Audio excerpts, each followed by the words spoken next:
Survivor the Australian Outback, the season where Survivor went bigger, harsher, and became obsessed with Colby Donaldson. Before modern players started complaining about starvation, these 16 castaways were literally falling apart in the middle of the Outback, battling floods, fire, and Jeff Probst's growing power complex. From dramatic sacrifices to food-related meltdowns, we're counting down the top 10 craziest moments of Survivor the Australian Outback. Did your favorite moment make the cut? Drop a comment down below and let me know which moment still lives rent-free in your Survivor brain. Survivor is all about tough decisions. Who do you align with? When do you make a move? And most importantly, how much are you willing to sacrifice to keep Jeff Probst entertained? Welcome to number 10 on our list of the craziest moments from Survivor the Australian Outback. By this point in the game, the Barramundi tribe was in full-on survival mode. Food was gone, energy was gone, hope was hanging on by a thread. Even Tina, the most unshakable person in the game, had to admit it. Nutritionally, our body is going into shock. None of us are used to being this weak and not knowing really what to do about it. Which, coming from a registered nurse, is deeply alarming. Meanwhile, Elizabeth was not okay. I'm feeling terrible. But I'm just like shaking and weak and... Right, that sounds life-threatening. Except, let's roll the tape from literally a day before. 200, Colby. 220. $220 for peanut butter and chocolate. Going once. 240, Tina. Sorry, I know she wants it. I know she wants 240. Weren't you the same girl who couldn't even walk up a hill? I'm confused, Elizabeth. The tribe is lying around, weak, miserable, starving, and then, like a deity from the Bible descending from the heavens, Jeff strolls into camp.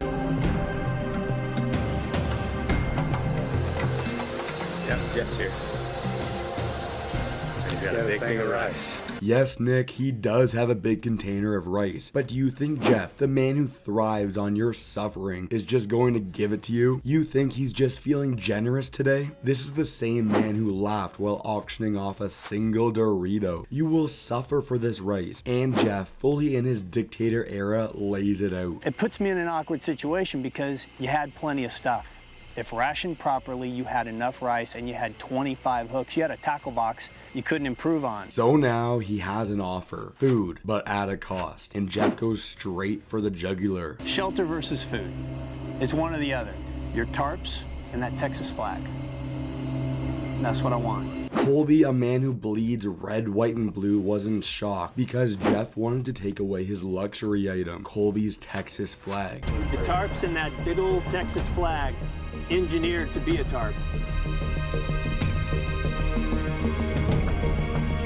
And the worst part, Jeff had the audacity to shake their hands and say, Take care of that, please. Well, good negotiation, guys. Thank you very much. I hope the food gives you the strength to rebuild. how was that good? You just stripped them of their shelter in the rainiest season of Survivor ever and called it a negotiation. Now they had food, but they had no roof over their heads and a storm was brewing. Cue panic mode. That is, if the river comes up again. I don't think we need to bring the woods to us. I think we need to go to the woods. So then it was trying to decide where the shelter is going to be. They ended up huddled under trees, using rain jackets as makeshift tarps and just hoping they wouldn't get washed away. So in summary, they gave up their entire shelter for rice that they probably could have rationed better. All because Jeff Probst was worried they were going to drop dead on TV. We're only at number 10 and Jeff Probst has already stripped them away of their shelter and their dignity. If that's not a sign of what's to come, I don't know what is. Classic Survivor moment. Coming in at number 9 of the craziest moments of Survivor the Australian Outback, we have Kentucky Roger versus the insane cliff jump. Roger Bingham's sweet, wholesome Kentucky dad came to play Survivor. He did not, however, come to play Survivor Extreme Sports Edition, and yet 2 episodes in, this man was faced with the most terrifying moment of his life, throwing himself off a cliff into the abyss below for the chance to win 2 blankets. Yes, blankets. Not immunity, not food, not fire, blankets. It's episode 2 and Kucha is still trying to keep their spirits high. They get tree mail with a clue that says, a leap of faith is not for the skilled. Just step off the edge, try not to get killed. Well, that's not sketchy at all. And try not to get killed. Today's challenge is, I believe, is probably going to be jumping off a cliff into some water. Water is not my finding. Now, most of Kucha is thrilled. They're ready to launch themselves off this cliff like action movie stars. Roger, not so much. Not only is he not a strong swimmer, he also has a fear of heights. Plus, I really got a little fear of heights too. I mean, you're talking to a guy that wouldn't even ride the Ferris wheel at the Ferris, but I just never did like heights. Ah, yes, perfect. Because nothing says character growth like throwing someone into their literal nightmare scenario on national television. But hey, that's Survivor. At the reward challenge, Jeff lays out the stakes. Jump off the cliff, swim into the crate, unhook it, and drag it through the water to the finish line. Winner gets blankets, loser gets regrets. Kucha's up first, Skupin jumps, Nick jumps, Alicia jumps, easy.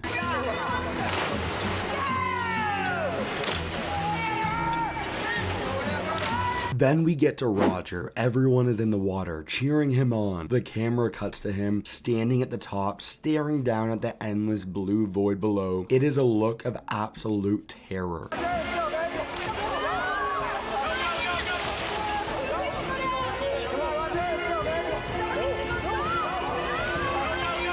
And he jumps, and then immediately begins his second challenge, not drowning. And then there's Kimmy, whose voice could probably be heard back home. She starts screaming at full volume.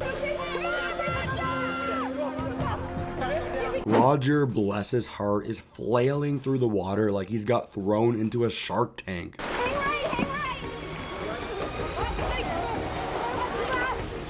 Kucha is literally dragging him through the water as they desperately try to move their crate, and honestly at this point the crate is moving faster than Roger. Meanwhile, Okakor, they're just breezing through this challenge. They're already unhooking the crate, gliding down river like Olympic swimmers. By the time Kucha finally gets their crate loose, Okakor is basically at the finish line, sipping cocktails and picking up their blanket patterns. Oh, good job, guys. That's over. You swam more than you've ever swum in your life. Alicia tries to lift his spirits. You swam more than you've ever swum in your life, which is a nice way of saying you almost died, but at least you got some cardio in. And the irony is that this was nothing compared to what could have happened. Survivor, the Australian Outback, was originally supposed to start with the castaways skydiving out of a plane. Production had actually cast someone else for the season, but she refused to jump out of the plane, so they cut her and cast Tina Wesson instead. And then they just scrapped the skydiving idea entirely. So Tina won $1 million because another contestant didn't want to jump out of a plane, which never even happened. Meanwhile, poor Roger just had to jump off of one measly cliff and still nearly met his maker. Just like Roger, we're about to take a leap, but this time instead of water, we're diving headfirst into a chaotic mess of strategy and betrayal for number 8. And in this case, the betrayal was peanut butter. Welcome to number 8 on our list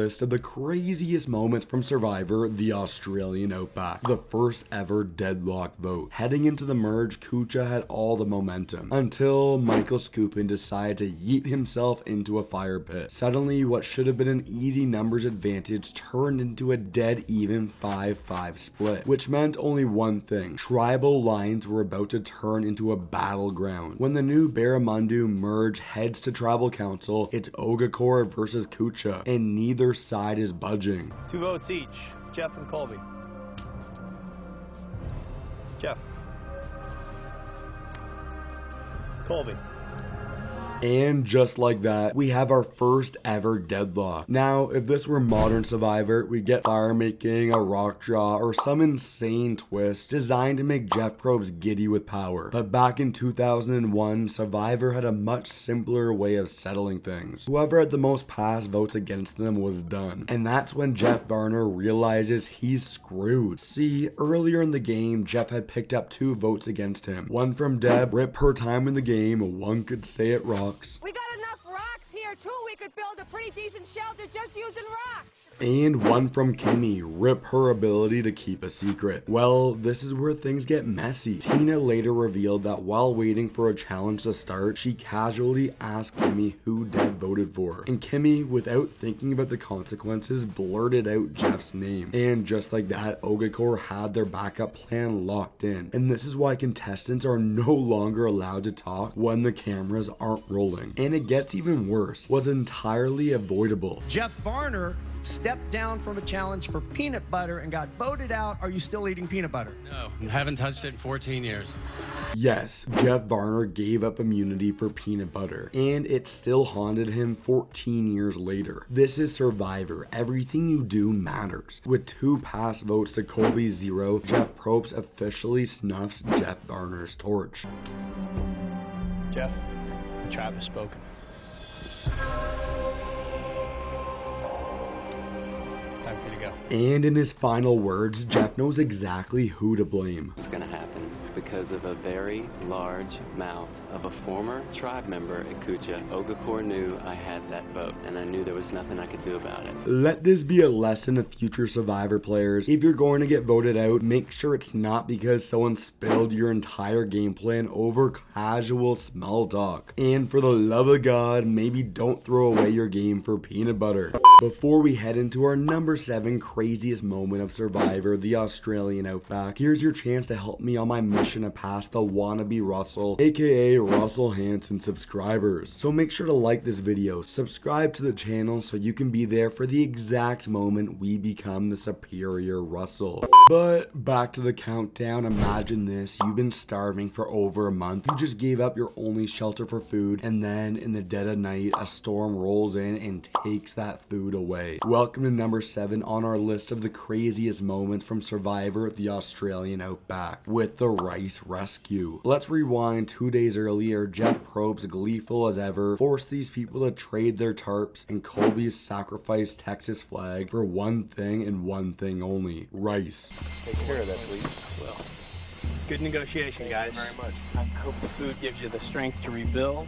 It will, and do the last 2 weeks. Thank you. Cut to day 32, and the Survivor gods take one look at Barramundi and say, "You thought you were struggling before? Hold my beer." A massive storm wipes out their camp.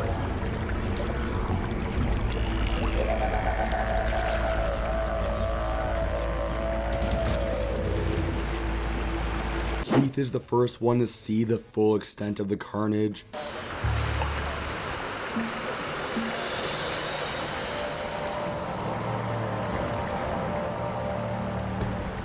Roger, always the voice of reason, sums it up best. And I could see that everything wasn't okay. It looked like a small hurricane or something went through there. But the worst part, the rice. The one thing they just sacrificed their entire shelter for was gone. This is where Survivor turned into a full-fledged action movie. Instead of accepting their tragic starvation arc, Tina and Keith go full survival mode. They scour the riverbank and somehow they spot the rice canister. Our tin of food was there, and it was still sealed. We need to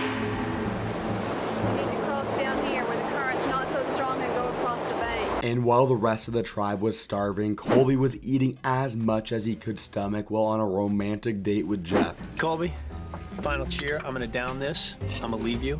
Thanks, Jeff. It's a very bittersweet time when you realize what you're doing. Now, modern Survivor would never let them do what happens next. But back in 2001, production gave absolutely zero f***. Keith immediately starts wadding away into the freezing, fast-moving water to retrieve the rice, and Roger, the only person still using common sense, starts panicking. Want a rope or something to put around you?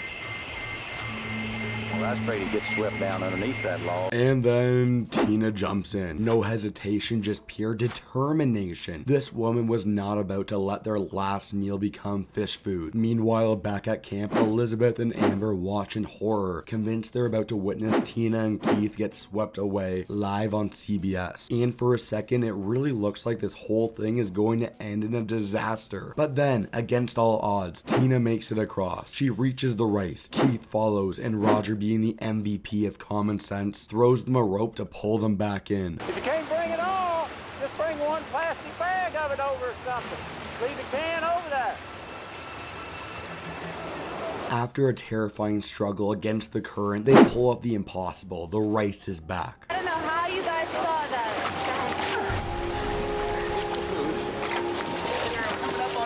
I can't believe the lid stayed on that thing. Tina, completely drenched, could not care less about being cold. And there was nothing that would keep me from getting that rice can. It's just survival of the fittest, and I want to eat. Plain and simple. I want the rice. This was vintage Survivor. No twists, no gimmicks, no production interference, just people genuinely fighting to stay in the game. Because if they didn't, they would actually starve. Moving on, Survivor isn't exactly known for its love stories. Sure, we've seen our fair share of showmances, Boston Rob and Amber, Taylor and Figgy, okay, maybe just Rob and Amber. But when it comes to forced chemistry, one-sided flirting, and a romance so doomed it could have been a Shakespearean tragedy, nothing tops the absolute train wreck with number 6 of the craziest moment from Survivor, the Australian Outback, Jerry Manthey and Colby Donaldson's failed romance. So the Barramundi tribe gets tree mail telling them to pair up for a reward challenge. Instead of choosing partners strategically, they leave it up to pure chance and draw names out of a hat. And because karma is real and has a twisted sense of humor, Jerry pulls Colby's name. Colby. There we go. That's funny. Oh, there we go. That's not bad. Ready to rock? Jerry is thrilled. Colby already plotting his escape. But whether he liked it or not, they were now stuck together for the upcoming obstacle course challenge, with a once-in-a-lifetime trip to the Great Barrier Reef on the line. And because Colby is built like a real-life action figure, he effortlessly hauls Jerry through the challenge and secures the win. You guys are going to the Great Barrier Reef. This means they get to leave camp, feast on real food, and snorkel in one of the most beautiful places on Earth. For one of them, this was a dream come true. For the other, a hostage situation. As soon as the helicopter lands on the beach, Jerry is fully convinced she and Colby are staring in their own personal rom-com. We could be back on the beach eating rice right now.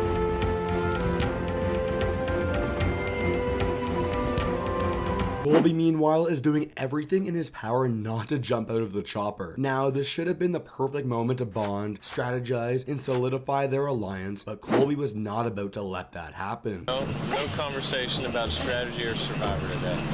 I can handle it. This was not a romantic getaway. This was a mandatory work retreat where one employee is way too excited about team building exercises, but of course Jerry does not pick up on this. She fully leans into the romance narrative, soaking up the sun, enjoying the champagne, and treating the whole thing like it's Survivor Fantasy Island. It was very, very romantic on top of everything else. Colby, meanwhile, is having the exact opposite experience. A honeymoon without the sex, and it couldn't be farther from the truth for me. I mean, we certainly didn't sit around and high-five and say, man, we finally get our time alone together. You know, it's not what I was looking for. At this point, Jerry could have physically tied Colby to the coral reef, and he still wouldn't have given her the time of day. When this duo returns to camp the next day, Colby, knowing full well how bitter everyone is about his back-to-back rewards, tries to smooth things over by bringing everyone a souvenir. His gift, a piece of coral from the Great Barrier Reef. But since you couldn't, I brought a little bit of the reef back to you.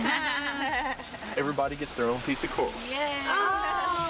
Oh, exciting! This should have been a sweet gesture. Instead, it had two unintended consequences. It made Jerry realize she wasn't special, and on top of that, it was actually illegal. Yeah, turns out removing coral from the reef is a crime, and Colby had unknowingly committed an environmental violation on national television.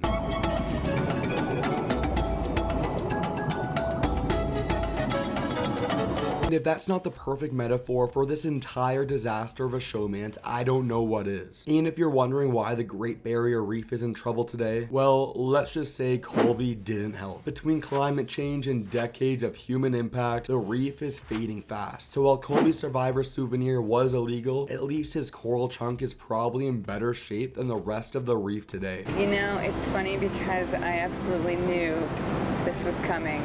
It must have been my remark about how this game isn't fair. Survivor the Australian Outback was filled with attempted and successful romances. Jerry loved Colby, Tina loved Doritos. Doritos. I want a bag of Doritos more than anything in the world. And Kel loved beef jerky. Welcome to number 5 on our list of the craziest moments from Survivor the Australian Outback with Elle and the beef jerky. It's day 5 and Ogakor is already spiraling into paranoia. That's when Jerry Manthey, resident villain and chaos agent, catches Kel doing something suspicious. Chewing something brown. Something that suspiciously looks like beef jerky. I saw him put something in his mouth and it was like dark brown colored shredded looking sort of thing. Cue instant hysteria. Because if there's one thing you don't do on Survivor, it's sneak in food. Jerry sounds the alarm and suddenly the entire tribe is ready to grab their torches and pitchforks. We had beef jerky and killing dead. Now, Survivor has given us some truly unhinged conversations over the years. The great Dan Foley clam scandal of Worlds Apart, the cursed rice of Game Changers, the banana etiquette war of heroes versus villains, but accusing a guy of hoarding beef jerky on day 5, that's a new level of paranoia. While Kel is off searching for fishing bait, Tina, being the sweet southern lady she is, rifles through his bag.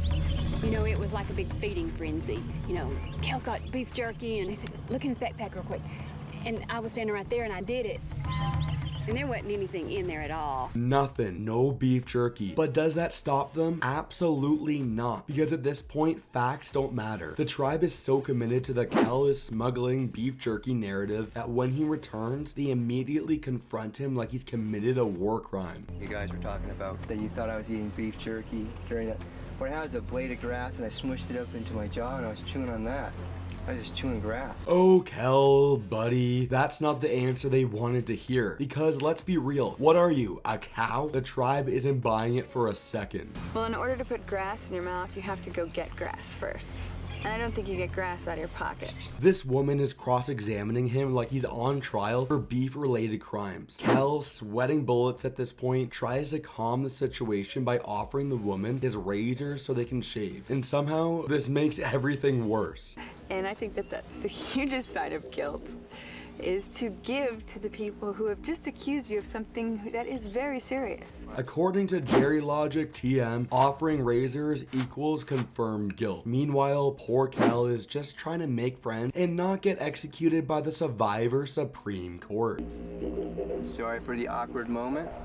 I will now leave you guys in peace and I'll go in my boat and try finding some kind of fish with the bait I have. And here's the thing, Kel was doomed no matter what. Even if he wasn't sneaking food, spoiler, he totally was, he was still an outsider on his tribe. A quiet, reserved guy trying to fit in with a group of very strong personalities. He would have been voted out anyway, but the editing, oh, the editing made sure that Jerry looked like an evil mastermind, falsely accusing this innocent Air Force officer of hoarding snacks, when in reality, everyone believed it. Even Jeff Probst, who has seen every Survivor lie ever, believes Kel had beef jerky. Even Colby saw Kel getting stopped in customs multiple times for beef jerky. And funny enough, Kel was reportedly offered a beef jerky commercial talk about turning lemons into lemonade. We just spent an entire entry talking about beef jerky. Now it's time for chocolate. It's day 16 in the Australian Outback, and the women of Ogakor are starting to lose their minds and completely unravel. Jerry lusting for Colby, Jerry and Amber lusting for chocolate, and Colby losing the last shred of his patience. Welcome to number 4 on our list of the craziest moments from Survivor of the Australian Outback, talking about a Hershey's bar. Jerry and Amber, starved and barricaded in the tent, have spent the entire morning fixated on one thing, dessert. It's chocolate this, chocolate that, and the rest of the tribe is losing their mind. Because here's the thing, everyone's hungry. Everyone is living off white rice in despair. And the last thing you want to hear when your stomach is eating itself is two people loudly fantasizing about fudge-covered greatness. But Amber and Jerry, they can't stop. And for once, we're actually hearing from Amber. Amber, the quiet, sweet, barely there contestant, is suddenly making more noise than anyone else. By this point, Colby is already done with them. Colby has two problems with this. It's disturbing, and Jerry makes it painfully clear that her chocolate fantasy involves Colby. I think Colby's afraid of me. Because this fantasy I have about chocolate and sex definitely involves him. At this point, Colby is in actual hell, and in the most cowboy response possible, he turns to the camera and delivers one of the most iconic Survivor quotes of all time. A perfect one-liner, and he knows it, because Colby literally laughs at his own joke. Legend. And if this scene wasn't already absurd enough, Jerry and Amber take their chocolate fantasies and turn it into a full-blown musical performance. At this point, Colby has reached his breaking point. Sweet as a Hershey bar and dumb as a rock, the Colby Donaldson hour continues. Imagine this, you've starved for 41 days. You've dominated every challenge. You've set yourself up for the easiest $1 million win in Survivor history. And then at the very last second, you throw it all away. Welcome to number 3 on our list of the craziest moments from Survivor, the Australian Outback, with Colby voting out Keith. Colby Donaldson wasn't just winning challenges, he was humiliating people. 5 immunity wins in a row, crushing everyone in his path. All he has to do was win one last challenge, vote out Tina, and take Keith, the least liked person left, to the final 2. The $1 million was already in his hands, and then Colby has all the power and he immediately throws it away. He walks up to cast the deciding vote and boots Keith, keeping Tina. The 14th person voted out of the tribe is Keith.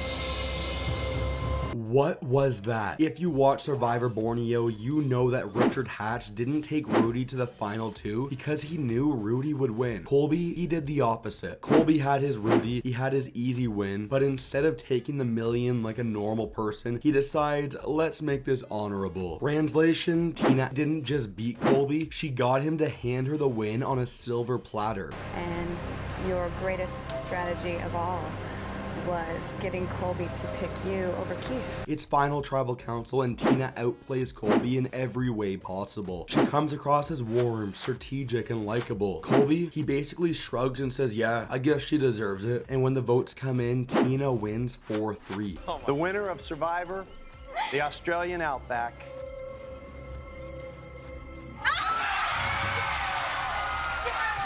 Colby had it and he threw it away. Look, if you're asking, did Colby make the right move to win Survivor? Then no, absolutely not. He literally chose to gamble against Tina instead of taking Keith for a guaranteed win. But if you're asking, did Colby make the right move for Colby Donaldson, the TV personality? Then yeah, probably. Survivor was brand new and players weren't sure how America would react to cutthroat gameplay. Richard Hatch won, but he was polarizing. Colby got TV deals, commercials, and the title of Survivor's ultimate good guy. Some Survivor fights happen because of betrayal. Some happen because of big moves gone wrong. This one happened because a woman wanted to protect some chickens and another woman had absolutely zero patience left for her nonsense. Welcome to number 2 on our list of the craziest moments from Survivor, the Australian Outback, with some finger waving fighting. Back in episode 4, Kucha won some live chickens as a reward. To most of the tribe, this was a godsend. Real, actual protein in a game where people were literally losing their hair from starvation. To Kimmy Kappenberg, however, this was an absolute nightmare. You see, Kimmy is a vegetarian, so when Kucha decided it was time to butcher another chicken, Kimmy couldn't just walk away quietly.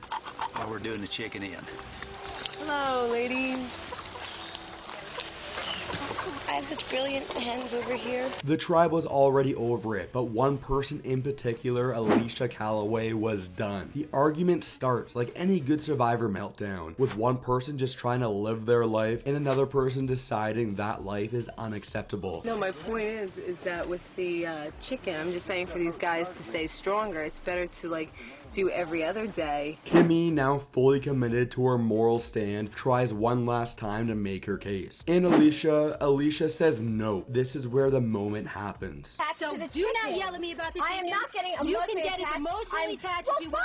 Because the only reason why we said it is because we care about your feelings. Alicia raises her hand, waves her finger, and delivers the most powerful takedown in Survivor history. Kimmy's soul leaves her body. At this point, the finger is no longer just a finger. It's a power move, a battle cry, a symbol of dominance. Kimmy is furious. Alicia is thriving. The rest of Kucha, they're watching this all unfold like it's the most compelling drama they've ever seen. And then, like all great Survivor meltdowns, Alicia walks away completely unbothered. Kimmy, she heads off to vent to the rest of the tribe. She has more of an issue with the chickens than I do. Wow. I don't really appreciate her to begin with. And then some of the greatest side commentary in Survivor history happens. Jeff Varner, king of pettiness and Survivor's original Chaos Gremlin, returns from relieving himself and in the most casual way possible asks, What did I just miss? I was paying. Honey, I've never liked Kimmy. We all know that. So when she jumps on me, I will go at her. Oh, Jeff, you missed everything. At this point, Kucha is exhausted. Alicia is still pissed. Kimmy is still raging about the chickens. By the time they go to tribal council, Kimmy's crusade has officially backfired. The tribe is tired of hearing about the chickens. They're tired of hearing of Kimmy's drama. And most importantly, they're tired of the finger waving. And so, Kimmy gets voted out. The tribe and Mother Nature has spoken. This moment was iconic for many reasons. It was Survivor's first true screaming match. Alicia finger waving became a meme before memes even existed. Jeff Garner's clueless reaction added an unexpected, hilarious punchline. Kimmy waged war against the meat eaters and lost in crazy fashion. This wasn't about alliances, this wasn't about strategy, this was about two people locked in a battle of wills fighting for dominance over chicken. But have you ever wondered what it sounds like when a man is actively being cooked alive? Well, Survivor the Australian Outback answered that question in the most horrifying way possible. Coming in at number 1 on our craziest moments from Survivor the Australian Outback, face planted into the fire. One moment, Michael Skupin was on top of the world, catching fish, building fires, and talking about how he loved surviving. The next, he inhaled too much smoke, blacked out, and face planted into the fire. It's amazing how you can live off the land. 8 city people